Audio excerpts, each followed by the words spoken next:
Edisi hari ini Kamis 27 Juni 2024 dengan tema narkoba, kenali bahayanya bagi kesehatan bersama Dr. Elvizon Amir SP PD Finasim selaku dokter spesialis penyakit dalam Rumah Sakit Islam Ibnu Sina Pekanbaru. Selamat siang dokter. Ya, selamat siang. Assalamualaikum warahmatullahi wabarakatuh. Waalaikumsalam warahmatullahi wabarakatuh. Bagaimana kabarnya di siang hari ini dok? Alhamdulillah baik. Baik, sehat ya dok Sehat. ya. Dan semangat pastinya ya dok ya. Insya Allah. Insya Allah. Untuk menjawab semua pertanyaan dari semua listeners pastinya ya dok. Dok, kita awali nih dok dengan pertanyaan yang ringan saja lah dok ya. Iya. Ini dok, mengenai apa saja jenis narkoba yang paling umum dan bagaimana dok cara kerjanya dalam tubuh kita dok. Oke dok. Jadi dia ada yang namanya psikofarmaka. Dan kemudian ada narkotik. Nanti juga ada obat-obat adiktif lain. Kayak narkotik contohnya itu opium, morfin. Nah itu jenis narkotik. Oh itu jenis narkotik ya dok iya, ya. Jenis narkotik ini sering digunakan. Itu biasanya untuk ini, untuk anti nyeri. Oh untuk menghilangi nyeri. Iya, ya, untuk menghilangkan nyeri. Makanya pada di kedokteran itu digunakan untuk kesehatan ya dok ya? nyeri ya. Contohnya pada saat orang mau operasi itu kan digunakan biasanya. Ya, kenapa? Karena kalau saat operasi kalau tanpa ada bius, tanpa ada penghilang rasa nyeri, orang kan kesakitan kan. Iya dok, nggak ada yang mau operasi. Nggak mau, nggak mau orang operasi. Bener dok. Nah makanya obat ini sering juga digunakan, tapi itu kan dengan catatan itu memang ada indikasinya, dengan dosis yang jelas sehingga tidak menimbulkan bahaya bagi pasiennya. Pastinya melalui pengawasan dokter ya dok. Iya, ada indikasinya, ada dosisnya, gitu kan.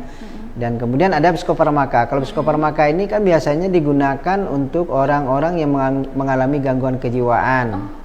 Oke dok. Ya kan ada orang yang mengalami depresi, contohnya kan nanti dikasih obat itu. Atau contohnya orang yang mengalami ansietas. Ansietas itu orang yang cemas. Oh pencemas. Nah orang yang suka cemas. Nah ini biasanya dapat obat-obat psikofarmaka ini. Nah, dan itu gunanya untuk apa ya? Untuk kesehatannya agar dia yang perasaan tadi, yang gangguan kejiwaan itu bisa hilang, bisa mereda, bahkan bisa menghilangkan itu yang kita harapkan. Oke dok. Berarti Nah cuma bagi pengguna ini mereka menyalahgunakan obat, kan ini masalahnya. Jadi bukan pada tempatnya, tidak sesuai indikasi, tidak sesuai dosis. Nah, dan efek dari kedua obat ini kan nanti adiktif namanya, itu ketergantungan. Obat adiktif lain, nah contohnya obat yang bersifat adiktif juga yang menyebabkan kita ketergantungan ya. Nikotin contohnya, rokok. Oh itu termasuk ya? Iya itu termasuk. Ya dok ya ternyata. Kalau di ini ya termasuk zat adiktif itu kalau nikotin. Kenapa? Karena dia menimbulkan ketergantungan. Nggak ada rokok pasti akan mencari ya dok? Iya dicarinya. Walaupun mahal rokok kan dikejarnya juga. Iya benar. Bahkan lebih penting rokok daripada beras kan? Iya. Berarti termasuk rokok ini penyalahgunaan ya dok ya? Rokok salah satu barang yang memang banyak mudarat daripada manfaatnya. Harus dihindari sebenarnya. Berarti dok untuk cara kerjanya ini tadi dok, narkoba di dalam tubuh kita ini langsung merusak atau mungkin dia berproses dok? Orang yang sering diharapkannya itu kan efek sampingnya. Kenapa? Karena kalau dia pakai narkotik ya dia jadi fly kan. Nah, hilang semua beban. Jadi tadinya dia cemas, dia takut, pada saat dia memakai nanti akan hilang. Ada beban itu menjadi hilang, walaupun cuma hilangnya hanya sesaat ya dok ya. Selama reaksi obat ada. Iya. Nah kan, cuma pada saat ada reaksi obat ini dia merasa tenang, tapi begitu nanti reaksi obat hilang, habis, maka dia akan muncul lagi. Kembali lagi ya dok. Akibatnya nanti dia akan cari lagi. Akan mencari lagi dan ingin merasakan kenikmatan tadi ya dok? Ya kenikmatan tadi, walaupun hanya sesaat. Iya. Nah, inilah menyebabkan salah satu penyebab kenapa dia menjadi tergantung. Nah tergantung ini menyebabkan penyalahgunaan. Dan ini harus dihindari pastinya ya semua listeners ya. Oh iya. Iya dong dok. Iya. Karena ini menyalahgunakan. Penyalahgunaan. Ya, ini pengambilan manfaat yang tidak benar. Iya benar. Hanya sesaat loh semua listeners. Jadi untuk apa gitu ya dok ya? Ya. Oke baik dok, kita masuk lagi nih dok ke pertanyaan selanjutnya dok, mengenai bagaimana narkoba ini mempengaruhi sistem saraf pusat dok. Jadi kalau dia di saraf pusat, contohnya yang kayak yang ini ya, kayak morfin ini, orang kan akan jadi fly dia. Jadi karena akan tidur. Makanya dia digunakan untuk bius. Tidur, kemudian rasa nyerinya akan hilang. Nah, ya kan? Kemudian kalau umpamanya kayak obat yang psikofarmaka, dia dari tadi dia cemasnya akan hilang. Dari mulanya dia depresi, barangkali mungkin ada ketakutan, umpamanya, maka ketakutannya bisa lebih tenang. Dia jadi lebih tenang dan bahkan bisa euforia namanya kan, kegembiraan yang berlebihan. Nah, sampai berlebihan dok ya akhirnya? sampai berlebihan sehingga malah dia tidak kena lagi dengan ini, malu dengan norma-norma yang ada. Iya. Nah, kalau mau tampil di panggung kadang-kadang kan grogi tuh. Ada stresnya juga, apa namanya? Ada nervous ya. Nervousnya, ada nervous itu ya. Nah, tapi dengan dia memakai barang ini itu akan hilang dia. Jadi dia pede naik ke atas. Tapi walaupun nanti pada saat reaksinya habis, hanya akan kembali lagi seperti awal. Ibaratnya mungkin pas menggunakan berasa mimpi gitu ya dok ya, di dunia mana. Jadi kalau dia bisa saja, jadi salah efeknya yang lain dia bisa contohnya halusinasi ya. Halusinasi itu dia merasakan sesuatu yang barangkali mungkin orang lain tidak merasakan. Ya, sampai halusinasi. Iya, halusinasi ada. Kalau halusinasi itu kan ada juga 3 tuh. Halusinasi visual, contohnya dia melihat seseorang, dia melihat sesuatu yang orang lain tidak pernah lihat. Ada akustik juga. Iya. Dok, ya. Ada pendengaran, halusinasi pendengaran juga begitu. Dia bisa mendengar sesuatu yang orang lain tidak dengar. Orang lain nggak dengar. Berarti emang efeknya sebenarnya nggak baik akhirnya ya dok. Memang nggak baik. Makanya itu tadi dikatakan penyalahgunaan, sehingga tidak harus digunakan dan mungkin tidak boleh bahkan ya dok. Tidak boleh digunakan. Bukan tidak harus. Karena tidak ada indikasinya. Iya benar dok. Beda kalau umpamanya orang mau operasi kan jelas tuh. Iya. Dia mau operasi dan kemudian juga jelas dosisnya juga jelas berapa dosis mau diberikan, sampai di mana itu kan ada ukurannya. Lalu dok, bagaimana nih dok dampak jangka pendek dan mungkin jangka panjang dari penggunaan narkoba pada kesehatan fisik dok? Ya kalau jangka pendeknya barangkali mungkin agak sedikit manfaatnya dia peroleh, ya kan. Tapi begitu dia sudah mulai kronik, ya sudah mulai ketergantungan, pertama ya nafsu makannya itu akan hilang. Jadi makanya orang yang pakai narkoba kan biasanya tidak ada yang gemuk ya, kurus ya. Semangatnya untuk beraktivitas itu berkurang. Kenapa? Karena dia akan cari nanti yang dicarinya bukan untuk untuk berprestasi, yang dicarinya hanya untuk bagaimana dia bisa menikmati hidup yang sesaat itu. Nah, ini resikonya. Perubahan-perubahan yang lain kayak sesak nafasnya bisa terjadi karena ada gangguan. Timbul penyakit ya. Otaknya akan terganggu, parunya juga terganggu, hatinya terganggu, dan semua organ tubuh nanti akan terganggu gara-gara memakai yang tidak terkontrol ini, penyalahgunaan itu. Ya. Oke, baik dokter, menarik sekali ya dok ya. Dan kita masuk ke segmen selanjutnya dengan pertanyaan yang lebih mendalam lagi nih dok. Mengenai narkoba nih dok, kita masih mengulas tentang narkoba ini tadi, bahayanya narkoba ya dok pastinya. Mengenai bagaimana narkoba ini mempengaruhi kesehatan mental dan emosional bagi penggunanya itu sendiri dok. Ya, kalau narkoba ini tergantung juga nanti yang dipakainya, jenis yang dipakai ya. Jadi tidak sama semua. Jadi ada seperti yang tadi, umpamanya obat antidepresan umpamanya. Obat antidepresan ini kan digunakan biasanya pada orang-orang yang depresi. Saat dia mengalami depresi itu. Nah, kan ya pada banyak pasien-pasien yang mengalami depresi, kemudian diberikan obat ini nanti resikonya orangnya malah akan jadi over. Iya kan? Nah, ini resiko kalau umpamanya dia digunakan tanpa dosis yang jelas, tanpa pengawasan, sehingga akibatnya ya akan muncul efek negatifnya. Jadi dia euforia malah yang akan muncul kan. Akan berlebihan akhirnya dok ya. Ya. Nah, gara-gara halusinasi yang muncul ini akan menyebabkan juga perubahan pada perilakunya. Kenapa? Karena halusinasi itu kadang-kadang ada yang menyuruh atau ada yang menarik yang menyebabkan dia malah mengejarnya. Gitu. Karena halusinasi ini kan ada halusinasi visual yang nampak. Nah, kadang-kadang ada halusinasi pendengaran.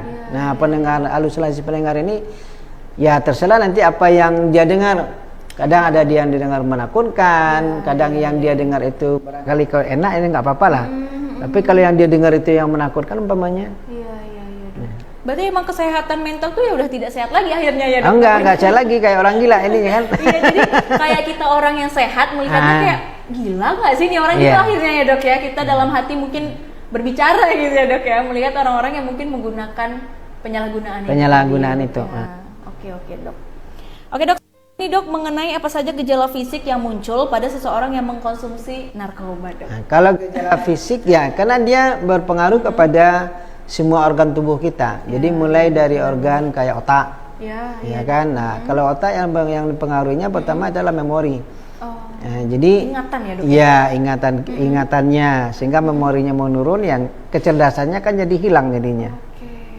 Tidak akan ada dia mengejar apapun lagi akhirnya ya, Dok ya? Iya, enggak ada pencapaian apapun. Enggak ada minatnya nyalon jadi wali kota, enggak ada tuh. Wali kota, gubernur lagi ya, Dok ya. Apalagi jadi gubernur, jadi lurah aja enggak ada minatnya kan. Iya, jadi dia ingin menikmati hidup yang seperti yang dia mau aja gitu. Iya, seperti yang dia mau aja. Malah dengan lingkungan bahkan dia cuek ya. Iya, akhirnya mungkin otaknya tidak berguna dengan normal lagi lah gitu ya, Dok ya. Tidak bisa berpikir dengan sehat lagi akhirnya, Dok ya. Kira-kira begitu. Merusak banget akhirnya, Dok ya. Oke, Dok. Nah, kemudian juga kalau di paru, karena dia merusak paru, nah ya akan muncul sesak nafasnya. Kalau di jantung biasanya nanti ya jantungnya sering berdebar, kemudian tensi jadinya naik, ya kan? Ya kalau di saluran nafas, yang sampaikan di saluran nafas, di saluran cerna, ya nafsu makannya jadi hilang, mahnya kambuh, gitu ya, ada mual, muntah, macam-macam. Mungkin akhirnya mungkin kalau dia nggak menggunakan penyalahgunaan tadi ini penyakit-penyakit lain tidak akan muncul mungkin ya, Dok ya. Enggak. Karena dia menggunakannya akhirnya banyaklah mempercepat terjadinya penyakit yang lain benar, gitu. Dok. Membuka peluang penyakit lain untuk muncul di dalam tubuh ya, Dok. Menyiksa diri sendiri akhirnya ya, Dok. Iya. Kira-kira begitu. Merusak diri sendiri dan menyiksa akhirnya ya, Dok. Lalu, Dok, bagaimana cara mengenali tanda-tanda kecanduan narkoba pada seseorang nih, Dok? Iya, gini, kalau dia di awal barangkali mungkin karena dosisnya masih rendah, itu belum akan muncul dia. Kalau udah terlanjur ya udah cepat mundur, jangan dilanjutkan. Sebab kalau dilanjutkan resikonya begini, dia dosisnya di awal mungkin cuma ya 1 umpamanya ya. Ini dari ini. Kemudian 1 dipakai sekali 2 kali masih aman. Ketiga kalinya mungkin tidak lagi. Dia minta dosis yang lebih. Ya, Dok, ya? Karena yang dosis yang pertama tadi itu tidak cukup lagi dia. Akhirnya ya, Dok? Ya, karena dia nggak cukup, akibatnya minta lagi tambah, ya kan? Nah, kalau dia nambah, itu nambah dosisnya, nambah dosisnya kan juga nambah duitnya. Nambah lagi pengaruh ke tubuh. Nambah lagi pengaruhnya, pengaruh buruknya akan lebih banyak lagi. Demikian terus dari waktu ke waktu. Sampai akhirnya. Ya, sampai akhirnya kalau dosis obat itu ada namanya dosis lazim ya. Kalau dosis lazim itu adalah dosis yang sering digunakan untuk pengobatan. Dan itu aman. Tapi nanti ada namanya dosis letal namanya. Itu dosis yang udah terlalu tinggi, yang nggak bisa lagi tubuh untuk menerimanya. Padahal dia butuh gitu, Dok. Itu jadi dipaksakan sehingga kan sering kita dengar tuh habis nyabu umpamanya kan, atau habis mengkonsumsi narkoba ya mulutnya berbusa, kemudian isden. Berarti kenapa? Karena dosis letalnya itu. Berarti mereka sudah sampai di tahap dosis paling tinggi. Paling tinggi yang bisa ditolerir tubuh. Dan harusnya itu tidak dilakukan ya, Dok ya? Iya. Harusnya tobat ya, Dok. Harusnya jangan dilakukan sama sekali. Dan kalau udah terlanjur cepat tobat ya, cepat mundur ya. Oke, Dok. Lanjut nih, Dok, mengenai resiko overdosis narkoba dan bagaimana tanda-tandanya nih, Dok. Iya, kalau overdosis itu resikonya kan tadi kematian itu ya. Kemudian kalau dia umpamanya, karena dia juga merusak hati contohnya, kan dia nanti diolah di hati tuh. Jadi akhirnya hatinya rusak, itu bisa orang pernah kenal namanya penyakit liver, orang sebut gitu ya. Penyakit liver dengan perutnya buncit, kayak orang hamil ya. Itu termasuk dari efek salah satunya tapi jangan nanti semua orang yang liver nanti dikira narkoba, jangan pula, dia nggak bisa bolak-balik. Oke, Dok. Jadi cuma salah satu akibat dari narkoba ini kan nanti livernya bisa rusak, hatinya bisa rusak. Nah, kalau rusak hati ya risikonya contohnya kayak tadi, badannya kurus tapi perutnya buncit contohnya kan. Itu kalau diperiksa nanti Kalau perutnya buncit ini biasanya isinya air. Itu air dok isinya berarti ya dok? Iya, bukan anak. Iya dok. Kita masuk ke segmen selanjutnya nih dok dengan pertanyaan yang pastinya lebih menarik lagi dok. Dan ini pertanyaan mengenai cara kita untuk menghindari narkoba, terlebih bagi kami nih generasi muda dok, supaya tidak sampailah mengenal, maksudnya tidak sampai mencoba lah gitu dok ya. Bagaimana tuh dok caranya dok? Ya pertama gini dulu kan, harus mengenal dulu ya, apa manfaat dan apa resikonya. Jadi perlu pendidikan itu penting. Perkembangan teknologi sekarang itu membuka peluang bagi kita untuk bisa mengetahui banyak tentang suatu hal. Benar-benar. Selagi kita manfaatkan dengan baik. Selagi kita manfaatkan dengan baik. Jadi kita kenal kira-kira narkoba apa saja jenisnya, dan kemudian ini akibatnya apa kalau umpamanya disalahgunakan. Dan biasanya digunakan untuk apa gitu contohnya kan. Benar-benar. Nah, kemudian juga yang kedua yang perlu dilakukan itu ya beraktivitas yang bagus. Kalau sekarang kita ngetik itu kan enak. Dimanapun kita bisa ngetik, di HP bisa ngetik, ya kan? Iya, sambil ngapain pun bisa. Sambil ngapain pun juga bisa ngetik. Dan semuanya bisa kita curahkan di situ. Ya, benar-benar. Ya nak? Nah, bisa dicurahkan di situ nanti pada waktu senggang, kita bisa ngeditnya. Nah, sehingga nanti dia bisa jadi sebuah tulisan yang bagus. Apakah itu dalam bentuk cerpen, dalam bentuk kayak esai umpamanya, atau barangkali mungkin bisa juga dalam dalam bentuk puisi. Kan banyak tuh yang bisa kita buat. Iya, benar dok. Ya. Hal positif yang bisa ini kita positifnya. kerjakan, ya, dok, ya. Kalau waktu saya dulu kuliah, ya ngetiknya dengan mesin tik jadul. Kalau umpamanya salah ya kertas saya harus dibuang lagi. Ya, dok, ya. Mana ya, suaranya kan? kenceng lagi ya dok. Tuh suaranya kenceng lagi kan. Tapi kalau sekarang bahkan nggak perlu lagi diprintkan, kita ngirim ke suatu tempat umpamanya, apakah ya ke koran atau kemana, cukup dengan file ini aja kan, tanpa harus membuang-buang ini. Sudahlah biayanya murah, simple lagi. Ya, berarti, cuma kemauan yang penting ini masalahnya. Itu kan salah satu kegiatan yang positif, yang bisa yang bisa dikembangkan gitu ya, nulis. Dan lagi sekarang kalau umpamanya nulis ya untuk referensi terlalu mudah nyarinya. Ya, di mana-mana. Kalau saya dulu waktu kuliah sulit nyarinya. Kenapa? Harus ke perpustakaan dulu, dikopi dulu, dicari dulu bukunya. Kadang-kadang dalam satu hari itu cuma dapat sekian 2-3 buah pustaka, cuma kan. Kalau sekarang dalam 1 jam itu bisa ratusan pustaka bisa kita peroleh. Berarti yang harus dilakukan adalah melakukan hal positif ya dok. Iya, melakukan hal positif. Mungkin lingkungan yang negatif ya dok ya. Ya, kemudian juga saya kira ya seorang itu perlu dalam hidupnya itu ada visi ya. Jadi walaupun masih muda itu udah ada visinya. Kira-kira nanti saya mau jadi apa begitu. Benar-benar dok. Nah, sehingga dengan ada visi ini kita akan termotivasi untuk mencapainya. Dan kita akan kerahkan semua potensi yang kita punya untuk bisa mencapai visi tadi. Ya lah, contohnya umpamanya kayak Edi ini contohnya kan. Nah, visinya nanti gimana? Dia mau kayak bisa aja kayak gitu kan. Jadi barangkali mungkin dia ya kayak sekarang lah pingin jadi wali kota Pekanbaru umpamanya kan bisa-bisa aja pada satu saat nanti. Nah, sehingga potensi ke arah sana dari sekarang udah mulai dikerahkan untuk itu. Ya mulai dari pendidikannya, ya kan? Udah mulai disiapkan ke arah sana. Iya, benar. Oke, berarti yang penting small listeners kita melakukan hal positif pastinya, menghindari hal-hal yang menurut kita negatif. Selagi kita belum menggunakannya dok, otak kita masih sehat untuk berpikir yang positif ya dok ya. Untuk ini salah nih, gitu. Pergi deh dari sini gitu ya dok ya. Jangan sampai kita terjerumus hal yang tidak diinginkan ini dok. Mungkin dok, selanjutnya dok, bagaimana narkoba ini mempengaruhi perilaku pada remaja dok? Yang biasa dokter tahu nih, remaja yang menggunakan ini akhirnya seperti apa dok? Iya, kalau remaja yang menggunakan ini kan kasihan kita. Iya. Kenapa? Karena baru remaja, pertama tujuan hidupnya nggak jelas lagi. Akhirnya kacau ya dok. Akhirnya kan kacau, karena pola pikirnya sudah nggak bagus ya. Iya dok. Kenapa? Karena ada ketergantungan dengan narkoba, sehingga pikirannya hanya ke narkoba. Gimana caranya bisa dapat lagi? Biarkan dapat lagi. Masih muda lagi ya? Masih muda lagi. Sehingga nggak ada lagi pikirannya, saya nanti harus jadi begini, untuk dapat itu harus begini. Nggak ada lagi pikirannya ke sana. Iya dok. Berarti dok, untuk bagian tubuh yang paling berdampak akibat penggunaan narkoba ini sebenarnya otak ya dok ya, berarti ya dok ya? Tergantung dengan jenis narkobanya.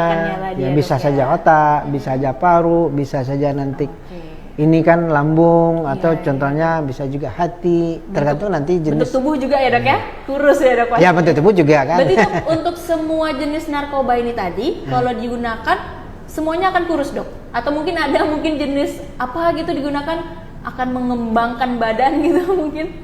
Enggak dok. Tapi pada umumnya emang nafsu makannya jadi lari. Ada juga nanti contohnya kayak yang apa namanya antidepresan itu contohnya ya, itu bisa malah jadi apa namanya depresinya hilang, dia jadi bisa jadi happy, makannya bisa nambah, tapi tidak semuanya begitu.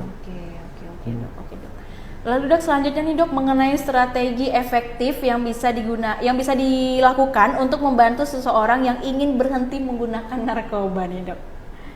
Ya kalau ada orang yang mau berhenti, umpamanya mau berhenti narkoba itu, kalau saya sebenarnya ada yang simple. Apa tuh dok? Hah? Apa tuh dok? Nggak banyak-banyak, cuma cukup 3. Apa tuh dok? Pertama, ya jangan dibeli deh. Ya benar. Ya kan? Ya, dok. Yang kedua, akhirnya kita mendoakan supaya nggak punya uang tuh dok, biar nggak beli. Kan jangan dibeli, bukan harus punya uang. Ada uang tapi disimpan untuk yang lain.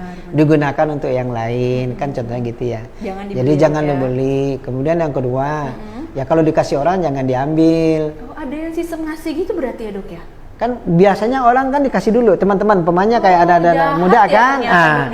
Dunia gelap lah ini termasuknya ya dok ya? Iya. Jadi di awalnya barangkali itu dikasih dulu. Iya, gratis. Ini coba nih. Kalau nggak pakai ini nggak gaul katanya kan. Itu awal mulanya kan begitu. Jadi pada anak muda nih biar gaul ya nih pakai nih. Kayak ngerokok kan juga gitu tuh. Jadi kamu nggak gaul nih, orang anak muda harus begini. Contohnya kan kayak gitu ya. Nah, jadi agak keren kalau begini. Apalagi kebanyakan ngisap ini keren nih kalau ngisap kayak gini. Nah, jadi makanya kalau dikasih orang jangan diterima. Apalagi barang-barang yang kita nggak kenal gitu kan. Ya. Itu yang kedua. Kemudian yang ketiga, ya kalau nampak jangan diambil. Benar dok. Ya itu, jangan dibeli, jangan terima pemberian teman, dan kemudian jangan diambil kalau nampak. Kalau itu udah yang 3 terjalankan, insya Allah nggak ada lagi narkobanya. Bukan membeda-bedakan orang, tapi memang berteman itu kita harus lihat juga siapa teman kita. Benar. Nah, cuma kalau umpamanya kita sembarangan dengan orang, kadang-kadang orang itu nggak semuanya juga bagus. Tips buat orang tua nih dok agar menjaga anaknya terhindar dari penyalahgunaan ini dok. Ya kalau untuk orang tua, pertama itu adalah dengan pendidikan ya. Dengan bagaimana anak kita itu bisa punya pendidikan yang lebih bagus. Jadi dengan anak dididik, mereka mengerti dengan narkoba, mengerti dengan mana yang positif untuk dia, mana yang tidak boleh, yang barangkali ini punya efek negatif bagi dia. Penting ini. Dan kemudian yang kedua pendekatan ke nilai agama, karena nilai agama itu kan jauh lebih bagus ya. Karena kalau dalam Islam contohnya kita udah diajar nih, mana yang mudarat, mana yang punya manfaat. Ya kan, hindari semua yang punya mudaratnya banyak daripada manfaatnya. Nah, sementara kalau yang manfaatnya bagus, ini yang kita ambil. Oke dokter, terakhir closing statement dari dokter untuk semua small listener atau mungkin masyarakat di luar sana mengenai bahayanya narkoba ini dok, silakan. Oh ya, kalau saya berpesan bahwa karena narkoba ini dia merupakan barang yang lebih banyak buruk daripada manfaatnya, maka kita harus hindari diri dari situ. Dan kemudian juga perlu kita anak-anak kita, keluarga kita untuk tidak terlibat dengan penyalahgunaan narkoba ini. Karena bagaimanapun juga narkoba adalah barang yang terburuk ketika disalahgunakan. Walaupun memang ada manfaatnya sedikit. Oke dokter. Terima kasih dokter. Ya, terima kasih atas ilmu yang bermanfaat pastinya. Terima kasih atas waktunya dokter juga. Dan small listeners, demikian Healthy Talks hari ini. Terima kasih atas partisipasinya. Saya Divi pamit, selamat siang dan sampai jumpa.